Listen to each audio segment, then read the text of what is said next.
Ibu juga bisa menjadi juara di mancanegara. Nah, oleh karena itu ada kelas ekspor AKI. Saudara Menteri Pariwisata dan Ekonomi Kreatif Sandiaga Uno mendorong produk UMKM di sektor industri kreatif Indonesia mampu berkembang dan menembus pasar luar negeri.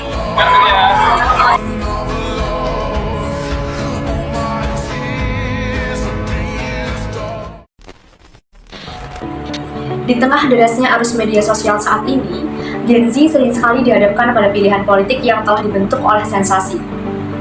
Yang viral terlihat meyakinkan, dan yang tenang sering sekali terabaikan.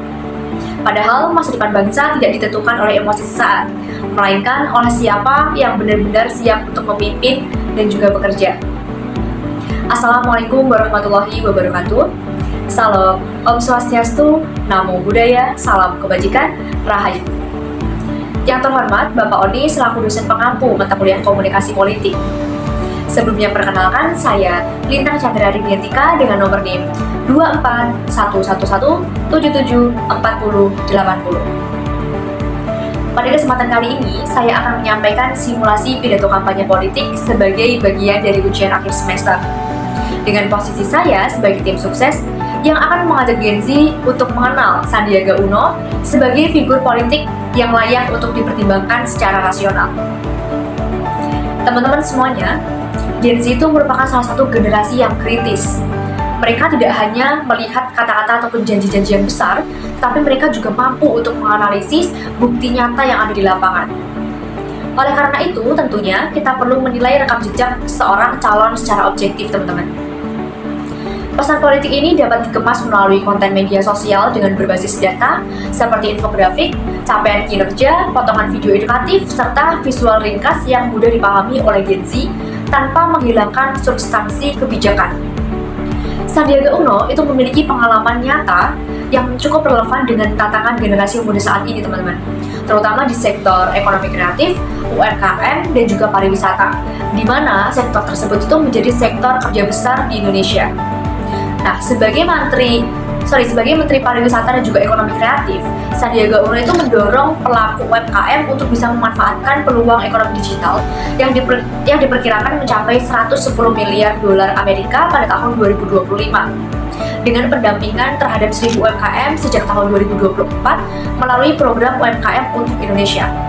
Nah, tentunya teman-teman, program ini tuh secara nyata dapat membantu pengembangan usaha kecil agar mampu untuk bisa lebih bersaing di pasar digital modern.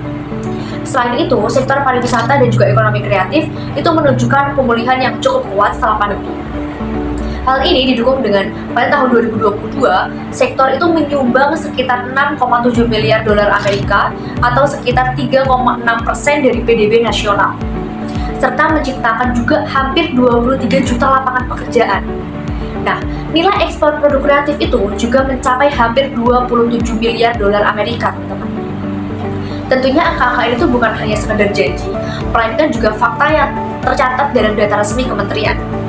Data-data tersebut itu bersumber dari laporan resmi Kementerian Pariwisata dan juga Ekonomi Kreatif serta publikasi Badan Pusat Statistik, sehingga dapat dipertanggungjawabkan secara akademik dan juga menjadi dasar penilaian yang rasional bagi pemilih muda seperti kita. Hal yang cukup membanggakan lagi adalah Indonesia itu berada di posisi 3 dunia dalam ekonomi kreatif. Sektor ini menyumbang lebih dari 1.400 triliun rupiah dan juga menyerap sekitar 25 juta tenaga kerja, termasuk dalamnya subsektor fashion, kuliner, serta kerajinan.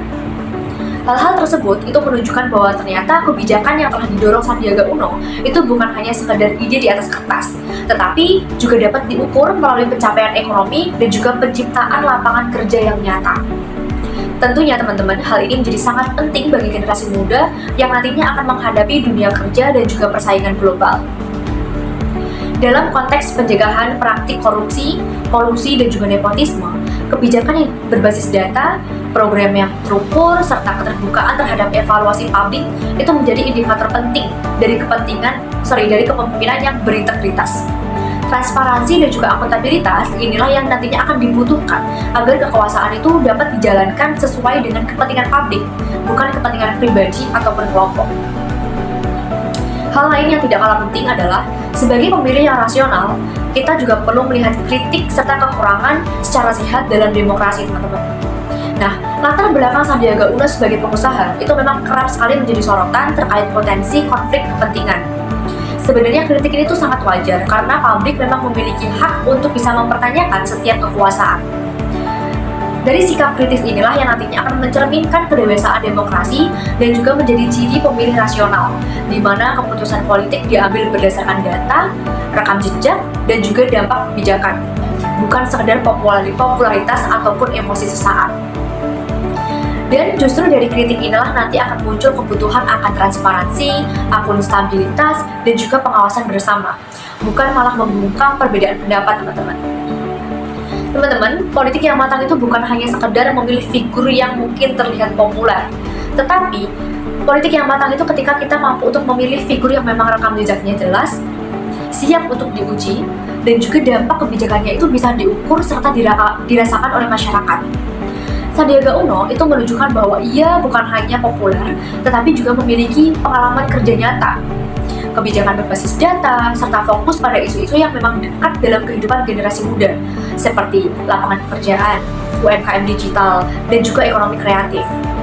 Dari sektor-sektor inilah yang nantinya akan menjadi sumber peluang bagi jutaan banyaknya anak muda yang ada di Indonesia. Dengan bukti kerja yang nyata dan juga dampak kebijakan yang jelas, Sandiaga Uno itu tentunya cukup layak untuk dipertimbangkan menjadi salah satu figur calon pemimpin. Pilihan politik yang rasional dan juga berbasis data itu nantinya akan menjadi pilihan kita untuk bisa menentukan masa depan bangsa yang lebih cerah. Mungkin itulah yang dapat saya sampaikan. Saya Nina Chandra Dinyatika, pamit undur diri. Wassalamualaikum warahmatullahi wabarakatuh.